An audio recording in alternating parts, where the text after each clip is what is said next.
എല്ലാവർക്കും നമസ്കാരം. കൊരട്ടിയിൽ നയാര പെട്രോൾ പമ്പിന് സമീപം സൈക്കിളിൽ യാത്ര ചെയ്തു വരികയായിരുന്ന ബംഗാൾ സ്വദേശിയായിട്ടുള്ള സ്വാഭാൻ മണ്ഡൽ 51 വയസ്സെന്നയാൾ അപകടത്തിൽ മരണപ്പെട്ടിരിക്കുന്ന വാർത്തയാണ് നിങ്ങളെ അറിയിക്കുന്നത്. പാലക്കാട് നിന്ന് എറണാകുളത്തേക്ക് പോവുകയായിരുന്ന പാലക്കാട് കള്ളിക്കാട്ട് സ്വദേശികൾ ഓടിച്ചിരുന്ന കാർ നിയന്ത്രണം വിട്ട് ഈ നയാര പെട്രോൾ പമ്പിൻ്റെ സമീപം എത്തിക്കഴിഞ്ഞപ്പോൾ അതിലൂടെ സൈക്കിളിൽ യാത്ര ചെയ്തിരുന്ന ഈ സ്വാഭാൻ മണ്ഡലിൻ്റെ സൈക്കിളിൽ പിറകിൽ വന്നിടിക്കുകയും ഇടിയുടെ ആഘാതത്തിൽ തെറിച്ചുപോയി ഫ്രണ്ടിൽ പാർക്ക് ചെയ്തിരുന്ന ഒരു ചരക്ക് ലോറിയിൽ വന്നിടിക്കുകയും അതിനെ തുടർന്ന് ഈ സ്വാഭാൻ മണ്ഡൽ ഈ കാറിൻ്റെ ബോണറ്റിലേക്ക് വന്ന് വീഴുകയായിരുന്നു എന്നാണ് ദൃക്സാക്ഷികൾ പറഞ്ഞത്. തീർച്ചയായിട്ടും വളരെ ദാരുണമായിട്ടുള്ള ഒരു സംഭവം.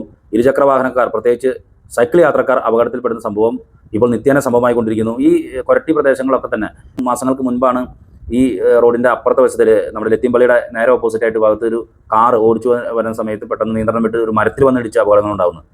നമ്മൾ വാഹനം ഓടിക്കുമ്പോൾ ശ്രദ്ധിച്ചില്ല, പ്രത്യേകിച്ച് രാത്രി പുലർകാലങ്ങളിൽ വാഹനം ഓടിക്കുമ്പോൾ ശ്രദ്ധിച്ചില്ലെങ്കിൽ പലപ്പോഴും വലിയ അപകടത്തിൽ വന്ന് പെടുന്നു. ചിലപ്പോൾ നമ്മൾക്ക് വലിയ അപകടം സംഭവിച്ചില്ലെങ്കിലും നമ്മളുടെ അശ്രദ്ധ കാരണം കൊണ്ട് മറ്റു പലരുടെയും ജീവൻ നഷ്ടമാകുന്നു എന്നുള്ളൊരു സംഭവം കൂടി ഇപ്പോൾ നടന്നുകൊണ്ടിരിക്കുന്നു. ഈ പാലക്കാട് സ്വദേശികൾക്കും അപകടത്തിൽ പരിക്കുണ്ട്. പാലക്കാട് കള്ളിക്കാട്ട് സ്വദേശികളായിട്ടുള്ള നീത ഫർസാൻ, അവരുടെ മകൻ 18 വയസ്സുള്ള താറമോനി സോറിൻ എന്നിവർക്കാണ് പരിക്കുകൾ പറ്റി അപ്പോളോ ഹോസ്പിറ്റലിൽ കഴിയുന്നത്.